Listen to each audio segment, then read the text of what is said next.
چاہے زمزم ہے، صفا اور مروہ اللہ کی نشانیاں موجود ہیں، حجر اسود یہاں پر موجود ہے، لیکن کہا کہ وَأَنْتَ حِلٌّ بِهَذَا الْبَلَدِ، محبوب میں اس شہر کی قسم اس لیے اٹھاتا ہوں کہ اس شہر میں تیرا ڈیرا ہے، اس شہر میں تیرا بسیرا ہے، اس شہر کی ہواؤں نے تیرے سانسوں کو چوما ہوا ہے، اس شہر کی مٹی نے تیرے قدموں کے بوسے لیے ہیں۔ وَأَنْتَ حِلٌّ بِهَذَا الْبَلَدِ، محبوب اس شہر میں آپ بستے ہیں۔ وَوَالِدٍ وَمَا وَلَدَ، اور قسم کھاتا ہوں باپ کی اور اولاد کی۔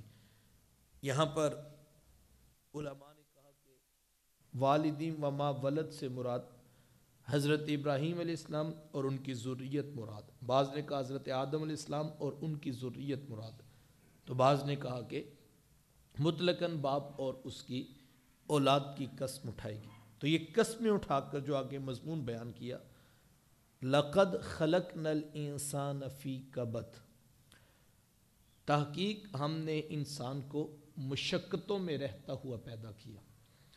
انسان کی تخلیق اسی طرح ہوئی ہے کہ اس کو مشقتوں سے گزرنا پڑا، رحم مادر کی تکالیف سے لے کر منصہ شہود پہ جلوہ فراز ہو جانے کے باوجود بھی انسان مسلسل مصائب و آلام کی چکی سے گزرتا ہے، اور یہی زندگی ہے۔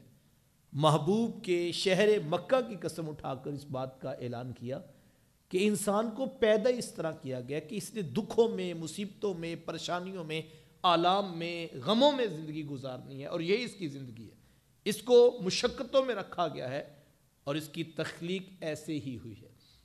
یہ فارمی چوزا نہیں ہے کہ تھوڑے سے حالات تلخ ہوں اور یہ گر جائے، نہیں، اس کو بنایا ہی ایسے ہے، اس کو پیدا ہی ایسے کیا گیا ہے کہ اس کو تلخ ترین حقائق کا مقابلہ کرنا ہوگا۔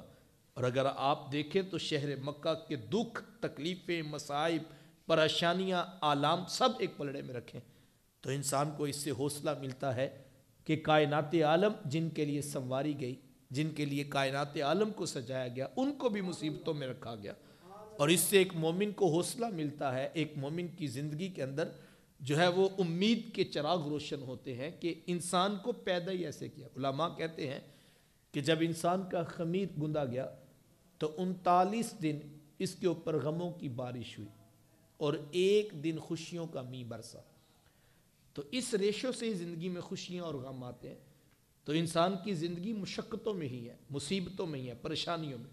ہاں، یہ میں کہتا ہوں کہ مصائب و آلام مختلف ہوتے ہیں۔ 1 کروڑ پتی کے دکھ اور ہیں اور ایک خاک نشین کے غم اور ہیں۔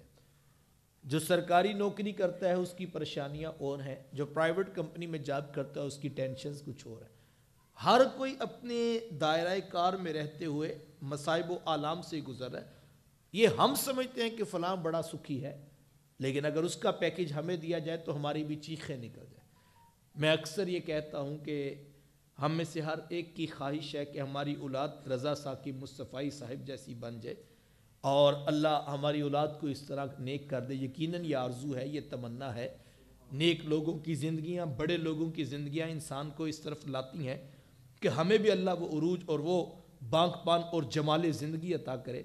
لیکن میں کہتا ہوں اگر ایک پلڑے میں یہ چیز رکھی جائے کہ یہ پورا پیکج ہے، یہ دکھ، یہ مصیبتیں، یہ پریشانیاں، یہ ٹینشن بھی لے لو، اور تمہیں ساتھ میں ہم وہ بڑا شخص ہونے کا شرف بھی دیتے ہیں، تو میرا خیال ہے ہم میں سے کوئی بھی قبول نہ کرے کہ جتنی مصائب، جتنے پریشانیاں، جتنے آلام، جتنی تکالیف، جتنی ٹینشن سے ایک بڑا شخص گزرتا ہے، ہمیں صرف اس کا ایک چہرہ نظر آتا ہے، لیکن جو دوسرا چہرہ ہے، دوسرا رخ ہے تصویر کا، وہ ہمیں نظر نہیں آتا۔ تو کوئی شخص بھی جمال زندگی پاتا ہے، بانک پن زندگی کا پاتا ہے، تو اس کے پیچھے محنت ہوتی ہے، مشقت ہوتی ہے، مصائب و آلام کے پہاڑ ہوتے ہیں۔ آپ خود ہی دیکھیے کہ حضور علیہ السلام کی زندگی کا میں اور آپ اگر مطالعہ کریں تو حضرت عائشہ صدیقہ رضی اللہ تعالیٰ عنہ فرماتی ہیں کہ 2 ماہ گزر جاتے تھے لیکن تمہارے رسول کے گھر میں چولہا نہیں جلا کرتا تھا۔ مسلسل فاقے، بھوک، افلاس، غربت، پیوند لگے کپڑے اور نان شبینہ بھی کھانے کے لیے میسر نہیں ہے۔ اللہ اکبر، اگر دکھ اتنے برداشت کیے ہیں، مصائب و آلام اتنے آئے ہیں، تو دوسری طرف انعام بھی تو اتنا ہے کہ ختم نبوت کا تاج سجتا ہے تو سونے محمد کے سر نور پہ سجتا ہے۔ تو جتنے دکھ زیادہ ہوتے ہیں اللہ درجہ بھی اتنا دیتا ہے۔ اگر انسان امتحان میں کامیاب ہو جائے تو علماء نے حدیث نقل کی ہے، حضور علیہ السلام نے فرمایا اللہ جس شخص سے بلائی کا ارادہ کرتا ہے اللہ اسے دکھوں میں مبتلا کر دیتا ہے۔ اب وہ مصائب اور جو آلام ہوتے ہیں اس میں ہمارا فیصلہ کیا ہوتا ہے، اس کے مطابق انسان کو انعام و اکرام سے نوازا جاتا ہے۔ تو کہا لَقَدْ خَلَقْنَا الْإِنسَانَ فِي كَبَدٍ، بے شک ہم نے انسان کو بڑی مشقت میں زندگی بسر کرنے کے لیے پیدا کیا ہے۔ تو زندگی میں کبھی سکون نہیں آئے گا، یہ بات یاد رکھیے گا۔ یہ زندگی ہے ہی امتحان کا۔ ہمیں یہ بھی پہلو دیکھنا چاہیے شریعت کا۔ ہمارا ایشو یہ ہے کہ ہم نے آج تک زندگی کو اس کی حقیقت میں دیکھا ہی نہیں ہوتا۔ زندگی کی حقیقت و مقصدیت یہ ہے کہ ایک امتحان گاہ ہے اور ہمیں ابتلاء و آزمائش میں ڈالا گیا ہے، اور اس امتحان گاہ میں ہم نے سرخرو ہو کے نکلنا ہے۔ وہ امتحان مختلف طرح کا ہوتا ہے، کبھی بھوک کا امتحان ہوتا ہے، اللہ خود قرآن میں فرماتا ہے وَلَنَبْلُوَنَّكُمْ بِشَيْءٍ مِّنَ الْخَوْفِ وَالْجُوعِ وَنَقْصٍ مِّنَ الْأَمْوَالِ وَالْأَنفُسِ وَالثَّمَرَاتِ، کہا ہم تمہیں ضرور آزمائیں گے۔ اللہ تو کہتا ہے ہم ضرور آزمائیں گے، تمہارا امتحان ہوگا۔ کس چیز کے ساتھ؟ خوف کے ساتھ، بھوک کے ساتھ، کبھی مالوں کے ضیاع سے، کبھی جانوں کے ضائع ہونے سے تمہیں آزمائیں گے۔ اللہ اکبر۔ اور پھر آگے کہا وَبَشِّرِ الصَّابِرِينَ، بشارت صبر کرنے والوں کے لیے۔ تو ہمیں مصیبتوں کے لیے تیار رہنا چاہیے ذہنی طور پر، اور جو لوگ اس حقیقت کو پہچان لیتے ہیں ان کی زندگی سکھی ہو جاتی ہے۔ کبھی آپ نے دیہات میں دیکھا ہو کہ جو لوگ ڈیرے پہ رہتے ہیں تو ان کو پتہ ہوتا ہے کہ رات کے وقت سفر کرنا ہے، کبھی فصلوں میں پانی دیکھنے جانا ہے یا کسی اور کام کے لیے بھی جانا پڑے گا، تو پرانے لوگ ہاتھ میں کوئی عصا یا کوئی ڈنڈا رکھا کرتے تھے کہ جب ہم باہر نکلیں گے تو فصلوں میں کوئی بچھو، کوئی سانپ یا اس طرح کا کوئی موذی جانور مل جائے گا تو پہلے سے تیاری کر کے نکلتے تھے، کیونکہ ان کو پتہ تھا یہ سفر ہے، اس میں کچھ بھی ہو سکتا ہے۔ تو جو لوگ اس تیاری کے ساتھ نکلتے تو اچانک کوئی بچھو یا کوئی سانپ مل جائے تو پریشان نہیں ہوتے، چونکہ وہ ذہنی طور پہ آمادہ ہے کہ ہم نے اس کے ساتھ مقابلہ کرنا ہے اور اس سے بچنا بھی ہے اور اس کو جو ختم بھی کرنا ہے۔ اسی طرح جو لوگ زندگی کی دوڑ میں پہلے سے آمادہ ہوتے ہیں کہ مصائب آئیں گے، پریشانیاں آئیں گی، ٹینشنیں آئیں گی، ہم نے سونے محمد کا دامن نہیں چھوڑنا، ہم نے رسول اللہ کی شریعت نہیں چھوڑنی۔ تو جو یہ اسلحہ لے کر نکلتے ہیں، اللہ کی ذات کا توکل لے کر نکلتے ہیں، اس کی ذات کا تیقن لے کے نکلتے ہیں، وہ مطمئن ہوتے ہیں کہ یہ زندگی کا حصہ ہے۔ لَقَدْ خَلَقْنَا الْإِنسَانَ فِي كَبَدٍ، بے شک ہم نے انسان کو بڑی مشقت میں زندگی بسر کرنے کے لیے پیدا کیا ہے۔ أَيَحْسَبُ أَن لَّن يَقْدِرَ عَلَيْهِ أَحَدٌ، کیا وہ خیال کرتا ہے کہ کسی کا اس کے اوپر کوئی بس نہیں چلے گا؟ أَيَحْسَبُ، کیا یہ انسان گمان کرتا ہے أَن لَّن يَقْدِرَ عَلَيْهِ أَحَدٌ، کہ اس کے اوپر کسی کا کوئی زور نہیں چلے گا؟ جبکہ ایسا تو نہیں۔ کہا کہ ایک خالق اس کا موجود ہے، اس نے اس کو پیدا کیا ہے، اس کو زندگی دی ہے، اور کوئی نگاہ ہے جو دیکھ رہی ہے کہ انسان کیا کر رہا ہے، یہ سمجھتا ہے اس کو کوئی پوچھنے والا نہیں۔ تو کہا ایسا نہیں ہے، اس کے اوپر ایک نگران، اس کے اوپر ایک فرشتہ، کرامن کاتبین یعلمون ما تفعلون، کہا فرشتے موجود ہیں، یعلمون ما تفعلون، جو وہ کرتے ہیں اس کو وہ لکھ لیتے، تو کہا جو تم کرتے ہو اس کو وہ جانتے ہیں اور وہ نوٹ ڈاؤن ہو جاتا ہے۔ اور دوسرے مقام پر تو کہا کہ جو انسان کلام کرتا ہے وہ ایک محافظ فرشتہ ہے جو اس کو لکھ لیتا ہے، اور جو کچھ بولا جاتا ہے وہ لکھ لیا جاتا ہے۔ ما یلفظ من قول الا لدیہ رقیب عتید، کہا جو بھی انسان بولتا ہے ایک محافظ فرشتہ اس کو لکھ لیتا ہے۔ امام قرطبی فرماتے ہیں کہ یہاں تک کہ مریض جو بیماری کے اندر تکلیف کی وجہ سے ہائے وائے کرتا ہے، اللہ کا فرشتہ وہ بھی لکھ لیتا ہے کہ اس نے یہ جو آہ بری ہے یہ کس لیے بری ہے اور اس کا کیا حساب ہے، کہا وہ بھی لکھ لی جاتی ہے۔ تو جو بھی ہے، جو انسان کلام کرتا ہے اس کو نوٹ ڈاؤن کر لیا جاتا ہے۔ کہا یہ گمان کرتا ہے کہ اس کے اوپر کسی کا زور نہیں چلے گا، کسی کی کوئی طاقت اس کے اوپر نہیں ہے، تو کہا ایسا نہیں.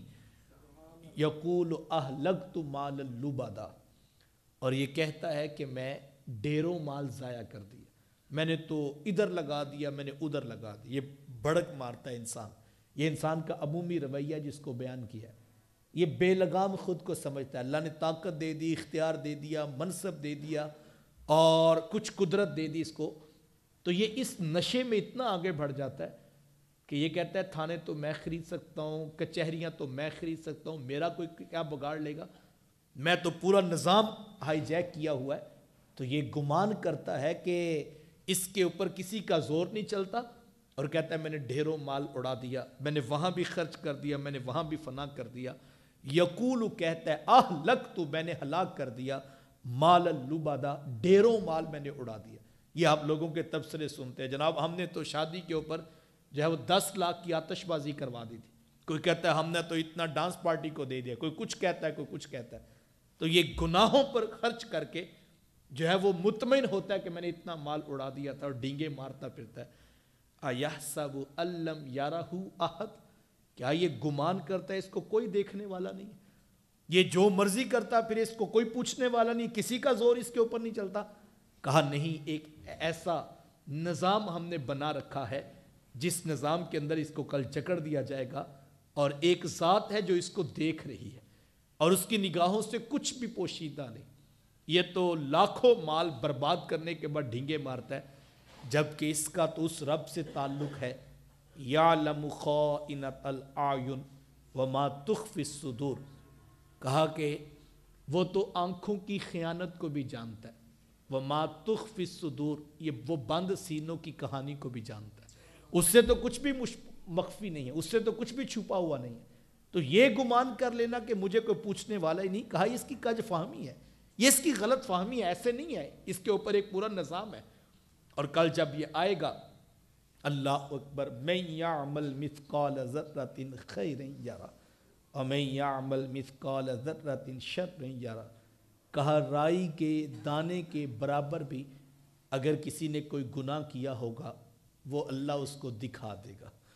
جس نے رائی کے دانے کے برابر کوئی خیر کا کام کیا ہوگا اللہ وہ بھی اس کے سامنے لے آئے گا. اللہ اکبر. یا بنی انہا ان تک مثقال حبۃ من خردل فتکن فی صخرۃ او فی السماوات او فی الارض یاتی بہ اللہ ان اللہ لطیف خبیر. قرآن کہتا ہے کہ حضرت لقمان علیہ السلام نے اپنے بیٹے کو نصیحت کرتے ہوئے کہا انہا ان تک مثقال من خردل، اگر بیٹا تو نے رائی کے دانے کے برابر بھی کوئی گناہ کیا، فتکن فی صخرہ، وہ اگر پہاڑ کی کوک میں پڑا ہو. رائی کا دانہ کتنا ہوتا ہے؟ کبھی آپ نے بند کمرے میں، یہ روشن دان ہے، ادھر سے دھوپ جب اندر آتی ہے تو آپ نے دیکھو اس کے اندر چھوٹے چھوٹے ذرات نظر آتے ہیں. یہ رائی کے دانے کی مثال علماء نے بیان کی. اب وہ رائی کا دانہ اگر اٹھا کے پہاڑوں کے اوپر پھینک دیا جائے تو کیا وہ کوئی تلاش کر سکتا ہے؟ اتنے سے کمرے میں تلاش نہیں ہو سکتا. لیکن کہا فتکون فی صخرہ، وہ پہاڑ کی کوک میں پڑا ہو، او فی السماوات، یا وہ آسمان کی وسعتوں میں ہو تو کیا نظر آئے گا، او فی الارض، یا زمین کی تہوں میں موجود ہو تو نظر تو نہیں آئے گا. یہ انسانی عقل کہتی ہے کہ نظر نہیں آئے گا. انسان اپنی آنکھوں سے انکار کرتا ہے، اتنی چیز کہاں پتہ چلے گی. اللہ فرماتا ہے نہیں، جس رب کے ساتھ تیرا تعلق ہے یاتی بہ اللہ، اللہ وہ تیرے سامنے لے آئے گا، وہ دکھائے گا، وہ تمہیں بتائے گا. اور وہ اتنا سا گناہ بھی، لاکھوں کی کرپشن، کروڑوں کے گھپلے اور پوری قوم کے اوپر کیا ہوا ستم، ہڈیاں توڑی، خون نچوڑا، تم نے کیا کیا ستم نہیں ڈائے، وہ تو بہت بڑی کرپشنز ہیں صاحب. اللہ تو یہ فرماتا ہے اگر رائی کے دانے کے برابر بھی کچھ ہوا یاتی بہ اللہ، اللہ وہ لے آئے گا. تو یہ گمان کرنا کہ مجھے کوئی دیکھنے والے کوئی نہیں، مجھے کوئی پوچھنے والے کو کہتے ہیں جس کی مہار اس کی گردن پہ ڈال دی جائے اور وہ اپنی مرضی سے جہاں مرضی جاتا پھرے. اس اونٹ کو عربی میں سدا کہتے ہیں.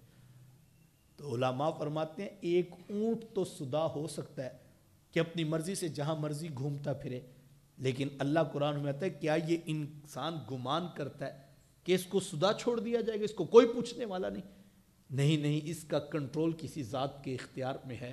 کہا جس نے پیدا کیا ہے وہ کل اس کو پوچھے گا، اور وہ دیکھ رہا ہے۔ ان اللہ علیم بذات الصدور، وہ بند سینوں کی کہانی جاننے والا رب ہے۔ تو یہاں پر کہا کہ یہ گمان کرتا ہے اس کو کسی نے نہیں دیکھا۔ الم نجعل لہ عینین، اللہ ماتا کہ اس کو ہم نے خود دو آنکھیں نہیں دی تھی، ولسانا وشفتین، اور ایک زبان اور دو ہونٹ نہیں اس کو دیے تھے۔ یہ اگر اس کو یہ محسوس ہوتا کہ اس کے اپنے پاس بھی تو آنکھیں ہیں، اگر یہ اتنا کچھ دیکھ سکتا ہے تو جس رب نے اس کو دیکھنے کے لیے آنکھیں دی ہیں وہ اس کو نہیں دیکھ رہا؟ تو کہا کہ وہ دیکھ رہا ہے، اس کو دو آنکھیں دی ہیں، ایک زبان دی ہے، دو ہونٹ دیے ہیں۔ اگر یہ غور کرے تو یہ اعضائے بدنیاں ہی پکاریں گے کل، اور انسان کے ظلم کی کہانی سامنے کھل کے آ جائے گی۔ سورہ یاسین اٹھائیں، اللہ تعالیٰ نے منظر نامہ بیان کیا، الیوم نختم علی افواہہم وتکلمنا ایدیہم وتشہد ارجلہم بما کانوا یکسبون۔ سورہ یاسین ہے، اللہ قرآن میں فرماتا ہے اس دن ہم منہوں کے اوپر مہر لگا دیں گے، زبان کلام نہیں کرے گی۔ آج تو انسان کہیں پھنس جائے تو اپنی چکنی چپڑی باتوں کے ساتھ دھوکہ دے کے نکل جاتا ہے، لیکن کل کیا ہوگا؟ نختم علی افواہہم، کہا ہم ان کے منہوں پہ مہر لگا دیں گے، وتکلمنا ایدیہم، اور ان کے ہاتھ ہمارے ساتھ باتیں کریں گے، وتشہد ارجلہم، اور ان کے پاؤں ہمارے پاس گواہیاں دیں گے، بما کانوا یکسبون، جو کرتوت وہ کیا کرتے تھے، جو گناہ وہ کیا کرتے تھے۔ کل یہ اعضائے بدنیاں انسان کے خلاف کھڑے وہی دے رہے ہیں۔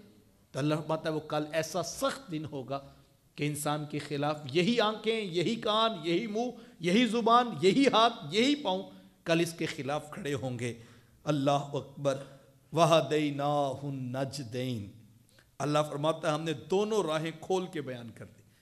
حضور علیہ السلام نے فرمایا حجبت النار بالشہوات وحجبت الجنت بالمکارہ، فرمایا کہ جہنم کو شہوات کے پردے میں لپیٹا گیا اور جنت کو مشکلات و مصائب کے پردے میں لپیٹ دیا گیا، دونوں کو ریپ کر دیا گیا۔ اب یہ اندر بھڑکتے ہوئے جہنم کے شعلے ہیں، لیکن اوپر انسان کی ساری خواہشات رکھ دی گئی، شہوات کے ساتھ اس دنیا کو مزین کیا گیا۔ زُجِّنَ لِلنَّاسِ حُبُّ الشَّهَوَاتِ مِنَ النِّسَاءِ وَالْبَنِينَ وَالْقَنَاطِيرِ الْمُقَنطَرَةِ مِنَ الذَّهَبِ وَالْفِضَّةِ وَالْخَيْلِ الْمُسَوَّمَةِ وَالْأَنْعَامِ وَالْحَرْثِ، قرآن نے وہ چیزیں گنوائی جن کے ساتھ خواہش نفس جڑی ہوئی ہے، جس سے انسان لڑک جاتا ہے، جن سے لذت دنیا کشید کرتا ہے۔ قرآن نے وہ مضمون بیان کیا، کسی دھوکے میں نہ رہنا۔ وَهَدَيْنَاهُ النَّجْدَيْنِ، کہا ہم نے کھول کر بیان کر دیے دونوں راہیں، اور اس راہ کے اوپر جو خواہشات نفس موجود ہیں ان کی خوبصورتی کو بھی بیان کر دیا، کہا یہ مزین کی ہوئی ہے۔ زُجِّنَ لِلنَّاسِ حُبُّ الشَّهَوَاتِ مِنَ النِّسَاءِ، کہا عورتوں کی محبت کے ساتھ اس دنیا کو ہم نے مزین کر دیا۔ والبنین، بیٹوں کی محبت، کتنے گناہ ہیں جو بیٹوں کی محبت پہ انسان آمادہ ہو کے کر لیتا ہے۔ والقناطیر المقنطرۃ من الذهب والفضہ، کہا کہ سونے اور چاندی کے ڈھیروں مال، والخیل المسومہ، اور نشان زدہ گھوڑے، والانعام، اور چوپائے، یہ بھیڑ بکریاں، یہ مال، یہ ڈنگر، یہ بڑے انسان کو اچھے لگے، ڈول ڈنگر انسان کو بڑے اچھے لگتے ہیں۔ کہا کہ والحرث، اور لہلہاتی کھیتیاں، ذالک متاع الحیات الدنیا، یہ تو دنیا کی زندگی کی متاع ہے، یہ تو دنیا کا مال و دولت ہے۔ تو کہا ہم نے کھول کے بیان کر دیا، بالکل واضح بیان کر دیا، یہ رستہ آسان ہے، خواہش نفس اس پہ پوری ہوگی، لذات دنیا تمہیں نصیب ہوں گے، لیکن اس کے آخر میں بھڑکتے ہوئے جہنم کے شعلے ہیں، اور یہ والا رستہ ہے بظاہر مشکل، اس کے اوپر چلو گے ہو سکتا ہے تمہارے گھر کے اندر زندگی کی سہولیات نہ آ سکے، ہو سکتا ہے تم بجلی کا بل بھی پورا نہ کر پاؤ، رزق کے حلال کماؤ گے تم خواہش نفس پوری نہ کر پاؤ گے۔ یہ راہ مشکل تو ہے، لیکن اگر یہاں سرخرو ہوگے اس کے آخر میں جنت کے باغ و بہار ہیں، اس کے آخر میں کچھ اور ہے۔ تو یہاں کہا وَهَدَيْنَاهُ النَّجْدَيْنِ، ہم نے دونوں راہوں کو کھول کے بیان کر دیا، لیکن آگے مسئلہ کیا ہے انسان کا؟ راہیں تو دونوں اوپن ہیں، دونوں رستے ہمیں دکھا دیے گئے، اور اللہ نے انبیاء کرام علیہ السلام کو مبعوث اس لیے فرمایا کہ جنہوں نے آ کے انسان کو بتایا کہ حقیقت زندگی ہے کیا، اور اس کائنات کو کس پیرامیٹر پہ ڈیزائن کیا گیا، کن رولز اینڈ ریگولیشن پہ یہ دنیا جو ہے وہ ورکنگ کرے گی، یہ سارا انبیاء نے آ کے ہمیں بتایا۔ کہا وَهَدَيْنَاهُ النَّجْدَيْنِ، ہم نے دونوں راہیں کھول کھول کر بیان کر دی ہیں، ہم نے اس کو دکھا دی ہیں۔ فَلَقْتَحَمَ الْعَقَبَةَ، لیکن یہ مشکل گھاٹی نہیں چڑھا، یہ رستہ مشکل تھا لیکن اس نے یہ والا اختیار نہیں کیا، اس نے آسانی والا رستہ اختیار کیا، حرام سے لذات دنیا حاصل کی، اس نے جھوٹ بول کے وقتی نفع اٹھا لیا، اس نے فریب دے کے فراڈ کر کے 2 نمبر 10 نمبر 20 نمبر مال دے کر اس نے زندگی کی عیش و عشرت حاصل کی، یہ سوکھی راہ پہ چل پڑا، یہ مشکل راہ پہ چلا ہی نہیں ہے، یہ مشکل گھاٹی چڑھا ہی نہیں ہے۔ فَلَقْتَحَمَ الْعَقَبَةَ، اس نے مشکل گھاٹی کا رستہ اختیار نہیں کیا، راستے تو دونوں تھے لیکن اس راہ کی طرف یہ آئے ہی نہیں۔ اور آگے کہا وَمَا أَدْرَاكَ مَا الْعَقَبَةُ، اے مخاطب تجھے کیا پتا کہ وہ گھاٹی کیا ہے، وہ مشکل راہ ضرور تھی لیکن تجھے اگر پتہ چل جاتا کہ اس مشکل گھاٹی کے بعد جنت کی راحت ہے، اس کے بعد راحت ہے، سکون ہے، تو پھر تو اس راہ پہ چلتا، لیکن مشکل راہ پہ تو چلا ہی نہیں۔ اب وہ کیا تھی مشکل راہ جس کو اختیار کرنا ہے ہمیں؟ فَلَقْتَحَمَ الْعَقَبَةَ وَمَا أَدْرَاكَ مَا الْعَقَبَةُ فَكُّ رَقَبَةٍ، وہ کسی پھنسے ہوئے کی گردن چھڑانا تھی، وہ کسی غلام کو آزاد کرنا تھا۔ کوئی بھائی پھنس گیا یہ چھڑا سکتا تھا، یہ کام کرتا تو یہ تھوڑا مشکل تو تھا، بھائی قرضے میں جکڑا ہوا ہے، صبح و شام اس کی پریشانی ہے، یہ قرض اتار سکتا ہے اور اس کے پاس گنجائش بھی ہے، یہ مشکل راہ ہے۔ لیکن یہ کیا کہتا ہے؟ یہ کہتا ہے کہ اگر میں نے بھائیوں کے لیے تو نہیں کمایا، میں نے تو اپنے لیے کمایا، اب یہ مشکل رستہ ہے لیکن اس کو یہ اختیار ہی نہیں کر رہا، لیکن اس راہ کے بعد ہی تو راحت و جنت ہے، لیکن اس کی طرف یہ آتا نہیں، بلکہ دلائل دیتا ہے، کہتا ہے ہم لوگوں کے لیے تو نہیں کماتے، تو ہم تو اپنے لیے کماتے۔ اللہ فرماتے یہ مشکل راہ تھی کہ اس نے وہاں پہ ڈھیروں مال خرچ کیا اور ادھر بڑھ کے مارتا پھرتا ہے، میں نے اتنا آتش بازی پہ لٹا دیا، اتنا تو میں بیرون ملک جاتا ہوں تو سیر کر کے آتا ہوں، اس سے تو میں اتنا کچھ تو جو ہے وہ دوستوں کی پارٹیوں پہ اڑا دیتا ہوں، لیکن جو اصل کام تھا اس کی طرف یہ خرچ کرنے کے لیے نہیں آیا، کسی پھنسے ہوئے کی گردن چھڑا دیتا، کسی مقروض کا قرضہ اتار دیتا، اور کوئی جھگڑا ہوا تھا کسی جگہ پہ اس کی یہ مدد کر دیتا، لیکن یہ اس طرف نہیں آیا۔ اور کیا کیا جا سکتا تھا؟ او اطعام فی یوم ذی مسغبہ، اللہ اکبر، یا بھوک کے دن یہ کسی کو کھانا کھلا دیتا، جس وقت قحط سالی تھی، لوگوں کے لیے معیشت کا بحران، آج ہم اسی دور سے گزر رہے ہیں نا، تو حالات بدلتے ہیں اور ایک جیسے سدا نہیں رہتے، نیکی عام حالات میں بھی کی جائے تو وہ نیکی ہوتی ہے، لیکن مشکل وقت میں اگر نیکی کی جائے تو یہ اللہ کو بڑی محبوب ہوتی ہے۔ اس وقت معیشت کا جو بحران ہے، ملک کے جو حالات ہیں، اگر میں اور آپ کسی کو کھانا کھلا دے جبکہ 2 وقت کی روٹی پوری کرنا کتنی مشکل ہے، تو اللہ فرماتا ہے یہ مشکل گھاٹی ہے، یہ ایک اصل مشکل کام تو یہ ہے، چونکہ یہاں پر اگر کریں گے تو لوگ داد نہیں دیں گے۔ بھتیجا 12,000 کی نوکری پہ بیچارہ بڑی مشکل سے 2 وقت کا کھانا پورا کرتا ہے اور ضروریات زندگی بھی پوری نہیں ہوتی، تو اس وقت تقاضا ہے کہ یہ اس کی مدد کرتا، لیکن اگر بھتیجے کی مدد کی جائے تو خاندان والے داد تھوڑی دیں گے، خاندان والے کہیں گے اگر دیا بھی ہے تو کون سا کمال کیا، یہ تو حق بنتا تھا جناب اس کو دیا جاتا، تو معاشرہ داد نہیں دیتا، یہ وہاں خرچ کرتا ہے جہاں لوگ داد دیتے ہیں، جہاں لوگ بڑا نام لیتے ہیں، واہ واہ کہتے ہیں، سیٹھ صاحب نے، چودھری صاحب نے حد کر دی، یہ وہاں پہ کھڑے ہو کے یوں لٹا دیتا ہے۔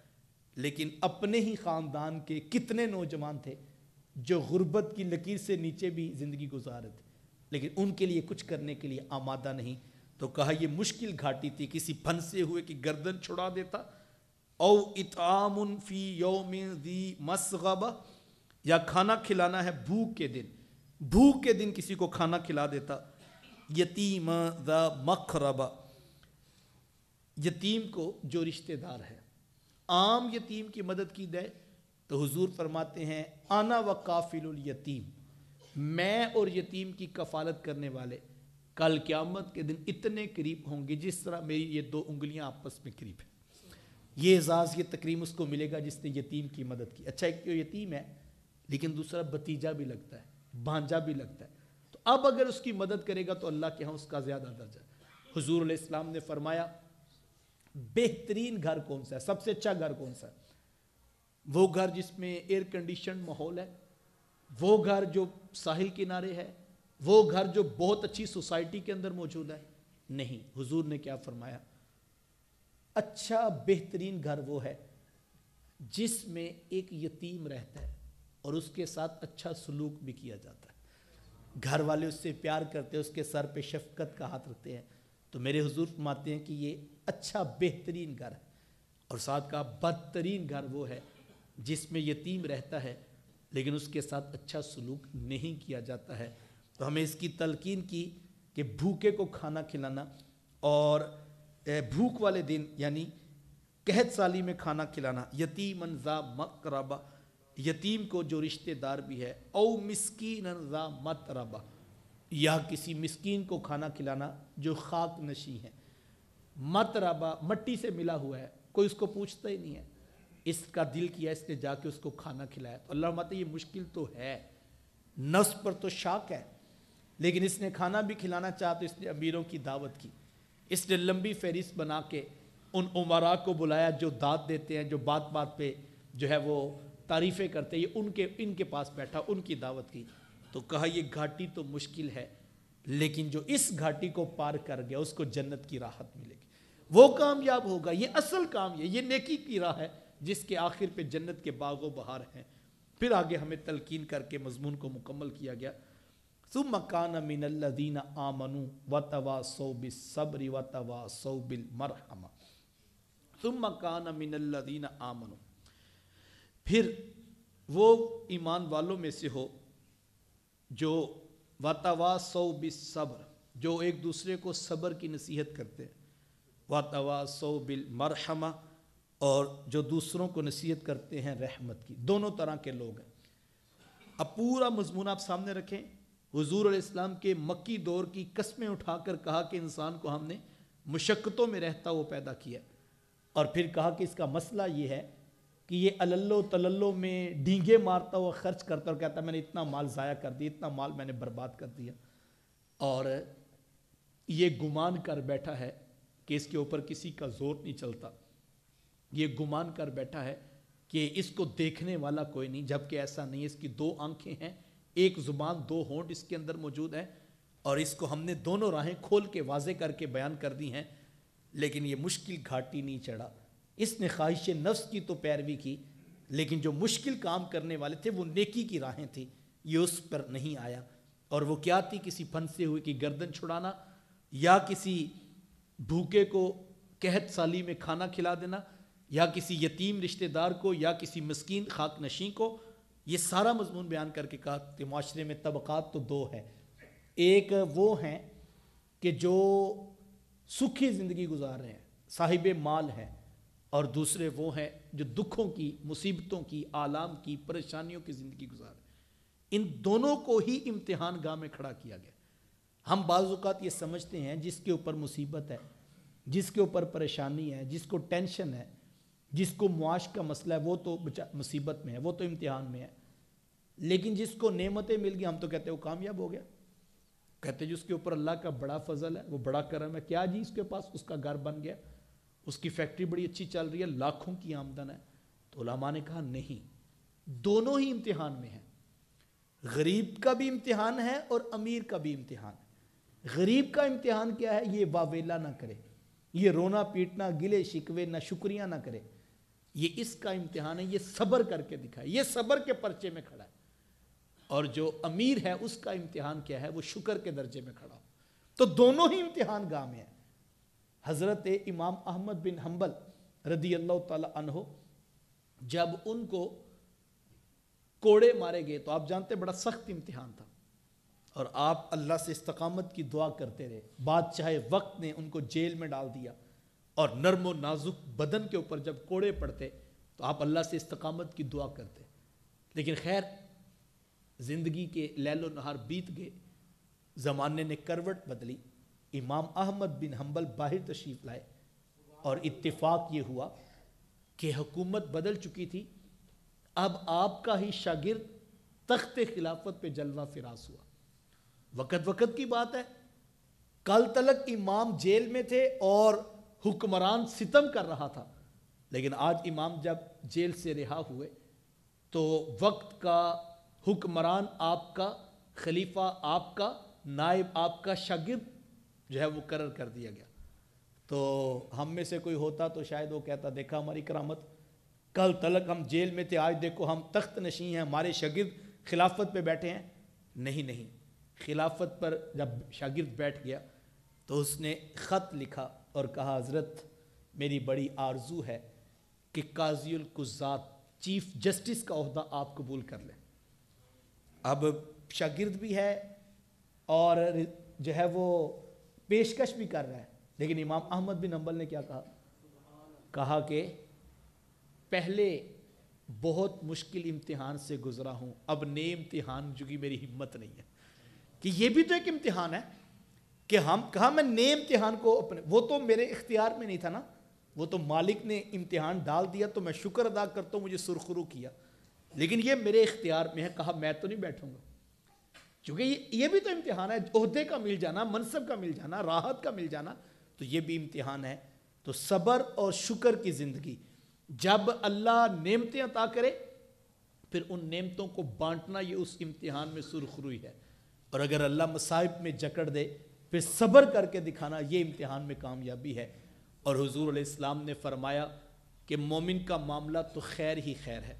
حدیث کا مفہوم ہے، فرمایا جب اس کو مصیبت پہنچتی ہے وہ صبر کر کے اللہ کی رحمت کے قریب ہو جاتا ہے، اور جب اس کو نعمتیں ملتی ہیں وہ شکر کر کے اللہ کی رحمت کے قریب ہو جاتا ہے۔ تو ہم سب ہی امتحان میں ہوتے ہیں، لیکن ہمارا عمومی طور پہ کوئی بیمار ہو گیا، کسی پر مصیبت آ گئی، کسی پر پریشانی آ گئی، تو ہم کہتے ہیں آج کل یار بڑی آزمائش میں ہے، بس دعا کرو اللہ اس کو نجات دے دے۔ اور جس کا کاروبار چل گیا، ریل پیل ہو گئی، بیٹے بیرون ملک چلے گئے، گھر پکا ہو گیا، عہدہ مل گیا، منصب مل گیا، تو ہم سمجھتے ہیں یہ تو کامیاب ہو گیا۔ نہیں، وہ بھی امتحان میں ہے۔ بزرگ فرماتے ہیں اللہ نے ہم سے لے کر بھی آزمایا، ہمیں دے کر بھی آزمایا۔ جب لے کر آزمایا تو ہم سرخرو ہوئے، لیکن جب دے کر آزمایا تو یہ ڈاڈا امتحان تھا۔ تو یہ اصل دونوں چیزیں ہیں۔ تو یہاں یہی کہا گیا، وہ صبر کی بھی تلقین کرتے ہیں اور رحمت کی بھی تلقین کرتے ہیں۔ نعمتیں ملے تو شکر کرتے ہیں، مصائب آئیں تو صبر کرتے ہیں۔ اولئک اصحاب المیمنہ، یہ ہیں وہ دائیں ہاتھ والے، یہ وہ خوش قسمت کامیاب ہوں گے جن کے نامہ اعمال ان کے دائیں ہاتھ میں ملیں گے اور وہ جنت کے راہی ہوں گے۔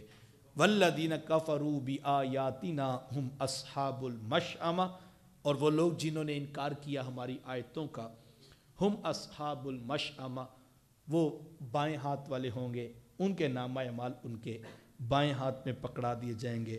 علیہم نار مؤصدہ، ان پر آگ چھائی ہوئی ہوگی اور وہ جہنم کے اندر ڈال دیے جائیں گے۔ کتنی واضح دونوں راہیں کھول کر قرآن نے ہمیں بیان کر دی۔ میں اور آپ جس طرح کے بھی حالات ہوں، ظاہری بات ہے دو طرح کی حالات ہے، یا مصائب و آلام کی زندگی ہے یا راحت و نعمت کی زندگی ہے، تو دونوں میں ہم امتحان گاہ میں ہیں، اور ہمیں اللہ کا شکر ادا کر کے اپنے رب کو راضی کرنا، یہی اصل ہمارا امتحان ہے۔ اور اس کے اوپر جب ہم اپنی کوشش رکھیں گے تو ہم کل قیامت کے دن سرخرو ہوں گے۔ مصائب آئیں، پریشانیاں آئیں، دکھ آئیں تو اللہ کی بارگاہ میں صبر کر کے اس سے مدد طلب کی جائے۔ اور ہمیں کہا گیا آمنوا استعینوا بالصبر والصلاۃ، صبر کے ساتھ اور نماز کے ساتھ تم مدد طلب کیا کرو۔ حضور علیہ السلام جب کوئی پریشانی آتی، میرے حضور جلدی جلدی مسجد میں آتے اور آ کے 2 رکعت نفل ادا کرتے۔ اللہ سے گڑ گڑا کے دعا کی جائے، اس سے مانگا جائے، وہ بندوں کی مصیبتوں کو دور کرتا ہے۔ اور اگر اللہ کبھی ہمارے اوپر حالات میں وسعت عطا کرے، کاروبار اچھا ہو جائے، عہدہ مل جائے، منصب مل جائے، نعمتیں مل جائیں، تو ہم پھر ان کا حق یہ ہے کہ جو مستحق ہیں اس کے، ان تک وہ نعمتیں پہنچائی جائیں۔ دونوں طرح کے امتحانات زندگی میں سرخروئی کی طرف لے کر چلتے ہیں۔ سورۃ البلد ممکن ہو سکے تو یہ مختصر سورت 20 آیات پر مشتمل، اس کو اپنی زندگی میں شامل کیجئے، پوری زندگی کا فلسفہ سمجھ آئے گا کہ ہم امتحان گاہ میں ہیں اور وقت بڑا مختصر ہے۔ اپنی زندگی کو قرآن کی مطابقت میں لے آئیں۔ میں دعویٰ تو نہیں کرتا، لیکن میں محسوس کروں گا، آپ اس کی تائید یقیناً اپنے دل سے پوچھ سکتے ہیں یہاں پونا گھنٹہ پہلے جب تک ہم نے یہ 20 آیات نہیں پڑھی تھی ہمارے دل و دماغ کی کیفیت کچھ اور تھی. اب یہ قرآن کا اعجاز ہے. 20 آیتیں سننے کے بعد دل اور دماغ کسی اور طرح سوچ رہا ہے. تو یہ قرآن کا اعجاز ہے. میں کہتا ہوں یار ذرا غور کرو, اگر قرآن کی ایک مختصر صورت میں اتنی روشنی, اتنے اجالے ہیں, تو قرآن کی 114 صورتوں میں کتنی روشنی موجود ہوگی. قرآن کے لفظ لفظ میں, حرف حرف میں جو ہے رحمتوں, نعمتوں کا اور اجالوں کا سما ہے. لیکن ہماری بدقسمتی یہ ہے کہ ہم لوگ آج تک قرآن سے نہیں جڑے ہیں. اپنی زندگی میں قرآن شامل کیجئے, دیکھیے پھر زندگی کتنی خوبصورت ہو جائے گی اور راحت و نعمت سے مزین و منور زندگی ہمیں میسر آنا شروع ہو جائے گی. اللہ کی بارگاہ میں دعا گو ہوں, اللہ مجھے آپ کو توفیقات عمل نصیب فرمائے. جیسا کہ آپ احباب کے علم میں ہیں کہ ہمارے ہاں سالانہ مصطفی اجتماع مرکز مصطفیٰ گجرانوالہ میں منعقد ہوتا ہے. تو اس سال بھی انشاءاللہ العزیز 3 مارچ بروز اتوار صبح 10 بجے تا نماز عصر تک مرکز مصطفیٰ گجرانوالہ میں ہمارا یہ سالانہ اجتماع منعقد ہو رہا ہے, جس میں خصوصی خطاب میرے استاذ المکرم علامہ پیرزادہ محمد رضا ثاقب مصطفی صاحب ارشاد فرمائیں گے. احباب خود بھی تشریف لائیے گا, دوستوں کو بھی دعوت دیجیے گا. میں دعوت تو نہیں کرتا, لیکن ہم نے یہ دیکھا ہے کہ بہت ساری دعاؤں کو اس اجتماع نور میں شرف قبولیت ملتا ہے. اور یہ بھی دیکھا کہ جب وہ مرد کلندر